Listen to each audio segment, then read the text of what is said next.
Hi, welcome to part 2. We're about to finish chapter 6 and answer text opinion question number 4.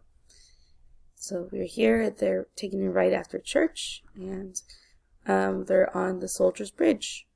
So let's see what happens. The road was hilly and curving, and as we sped over it, scattered roadstones hit sharply against the car's underbelly, and the dust swelled up in rolls of billowing clouds behind us. Little man, Christopher John, and I shrieked with delight each time the car climbed a hill and dropped suddenly downward, fluttering our stomachs. Eventually, the road intersected with the Jefferson Davis School Road. Uncle Hammer stopped the car at the intersection and, leaning his right arm heavily over the steering wheel, motioned languidly at the Wallace store. "Got me a good mind to burn this place out," he said. "Hammer, hush that kind of talk," ordered Big Ma, her eyes growing wide. "Me and John Henry and David grew up together, and John Henry and me even fought in their war together. What good was it? A black man's life ain't worth the life of a cowfly down here." "I know that, son, but that kind of talk gets you hung, you know it." Mama touched Uncle Hammer's arm. "There might be another way, Hammer, like I told you. Now don't go do something foolish. Wait for David. Talk to him." Uncle Hammer looked glassy-eyed at the store, then sighed and eased the Packard across the road toward the Soldier's Bridge. We were taking the long way home. Okay, so we have a little bit more information about Uncle Hammer. So he looks at the Wallace store and says that he would like to burn it down.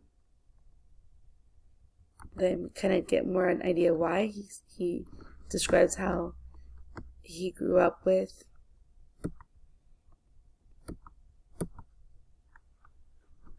it's unfair that he fought in the same war as some of the people in the community, including white people, and still his life isn't worth much down there, so that's important too. Okay, so they're taking the long way home. Let's keep going. Soldier's Bridge was built before the Civil War. It was spindly and wooden, and each time I had to cross it, I held my breath until I was safely on the other side. Only one vehicle could cross at a time, and whoever was on the bridge first was supposed to have the right of way, although it didn't always work that way.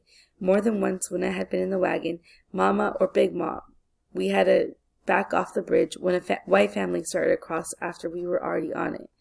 As the bridge came into view, the other side of the river was clearly visible, and it was obvious to everyone that an old Model T Ford truck overflowing with red-headed children had reached the bridge first and was about to cross. But Uncle Hammer gassed the Packard and sped onto the creaking structure. The driver of the truck stopped and for no more than 1 second hesitated on the bridge. Then, without a single honk of protest, backed off so that we could pass. "Hammer!" Big Mom cried. "They think you're Mr. Granger." "Well, now, won't they be surprised when we reach the other side?" said Uncle Hammer. As we came off the bridge, we could see the Wallaces, all three of them, Dewberry, Thurston, and Caleb, touch their hats respectfully, then immediately freeze as they saw who we were.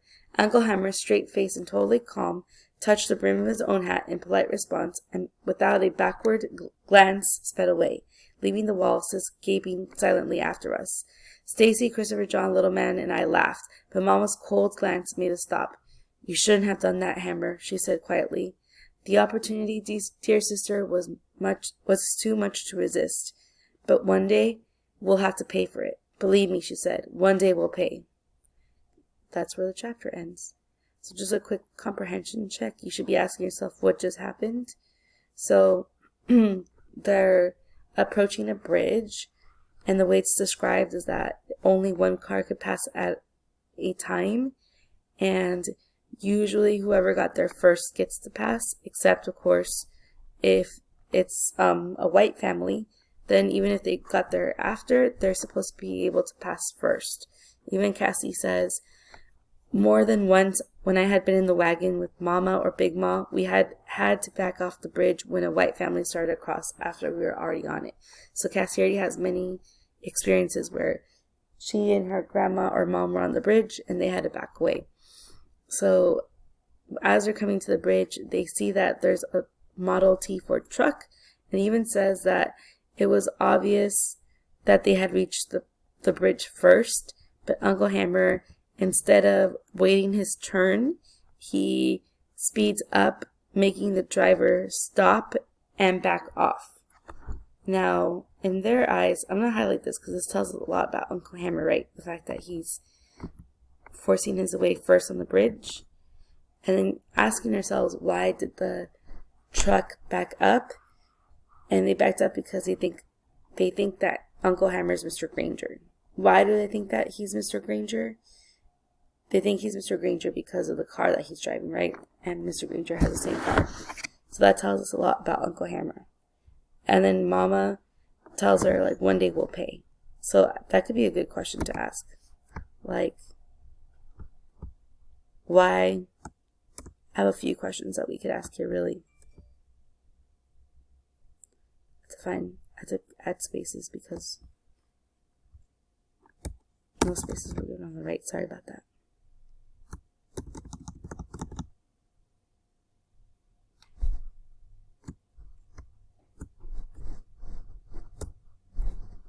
We're almost there.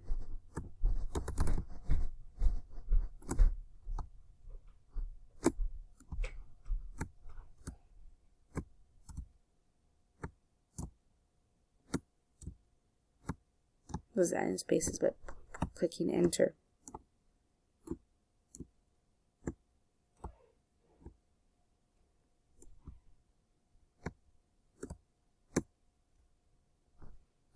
Okay, so my question is, why does Uncle Hammer force his way to be first on the bridge? So why does he feel like doing that first of all? And then my other question is,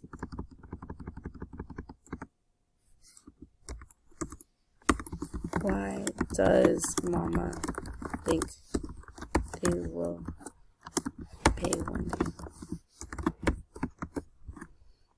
Now, as far as the evidence that I'm going to choose for Uncle Hammer, I liked this evidence because it kind of explains to us why he's so, I don't want to say bitter, but basically bitter. So why does he have so much anger about this whole situation while it seems like everybody else doesn't deal with it the same way? So I would say in the text it says,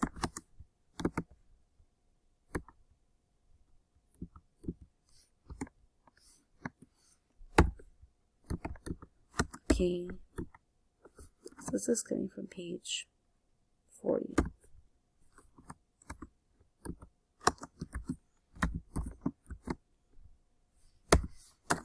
So I'm going to say this means that. So to me this line's important because it's saying that Uncle Hammer feels like he earned rights since he fought in, like he was a soldier in the army. So he feels like he defended his country.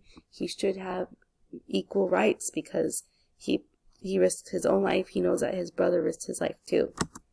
And he did have a brother that died in the war, so that's a big part. So this shows that Uncle Hammer is. So how would we describe Uncle Hammer from this? I want to say that he is. Yeah, so I'm gonna say he's like resentful. Because when you're resentful, that means that you are upset. And it does come back to being bitter. Like looking at the definition here, it says feeling or expressing bitterness or indignation at having been treated unfairly. So it's when you're treated unfairly and you don't like get over it. You are pretty upset about it because you know it's unfair. So I would add the because part here, but why do you think he's resentful? And that concludes the last part of our videos today or this week. So thank you if you've been following along and watching them.